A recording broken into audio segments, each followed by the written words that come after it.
Ako si Kapitan Telma Ramos Aguilar, ang kasamtangang barangay captain dinhi sa ato ang Malambuong barangay sa ato ang 13th administration. Ako usa ka inahan sa duha ka anak o inubanan sa akong tibuok pamilya.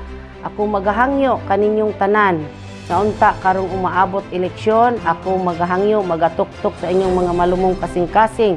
Naunta aron akong mapadayon ang pagserbisyo dinhi sa atong barangay. Ayaw ako ninyo kalimti sa pagbutang unya sa inyong baluta karong umaabot nga eleksyon, Oktubre 30. Sa ato ang 13th administration, mao kini ang mga proyekto nga atong nahuman.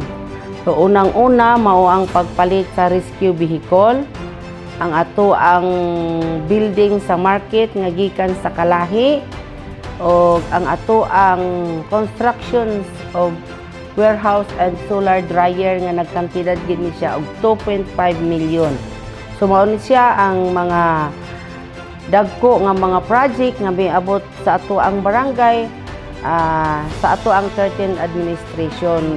Og inubanan dinhi ang maong building, ang BDR building nga nagkantidad og 350,000 pesos. So kani siya sulod sa ato ang paglingkod, sulod sa 5 ka tuig, kani nahimo ni siya og nahuman. Og ang mahumanay pa mao ang administrative building nga gikan gayud kini sa panudlanan sa nasyonal nga ato ang Senator Bongo nga nagkantidad og 10 million pesos, apan giparsyalan pa lang kita og 5 million. So kana siya mahuman, pinaagi sa atong pagpadayon sa ato ang pagserbisyo isip usa ka kapitan dinhi sa ato ang barangay.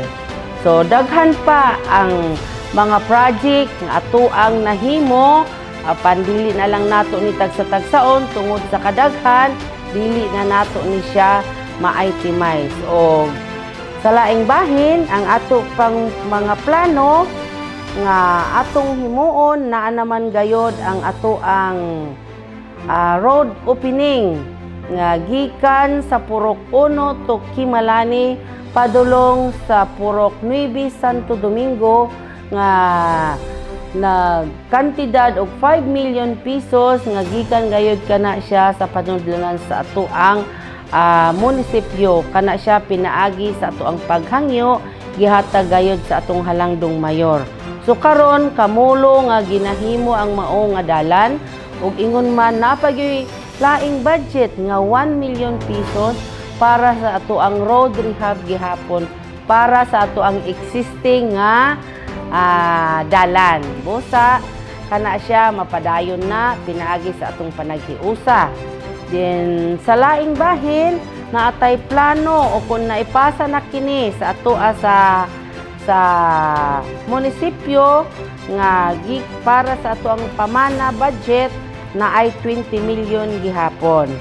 Ang 20 million gibahin-bahin kini para sa ato ang tulugan para diri sa ato ang barangay sentro 5 million, tulugan usab para sa ato sa Sitio Santo Domingo nga nagkantidad og 5 million, ug ang 10 million atong ibutang sa solar lights dinhi sa katibukan sa ato sa gikan sa Barangay Luminta ug Sitio Santo Domingo. Ug mao na mga kaigsuonan ang ato ang mga plano pa ug daghan pa kitag mga plano kana makita na ninyo sa panahon gihapon kung kita ang palaran nga makalingkod sa ato ang barangay. Ako magahangyo kaninyong tanan mga katawhan dinhi sa Barangay Lumintaw aron atong mapadayon ang ato ang mga programa o proyekto dinhi sa ato ang barangay. Ako magahangyo kaninyo ngayon akong ipadayon o kung butaran karong umaabot Oktubre 30 karong ato ang eleksyon dinhi sa ato ang barangay.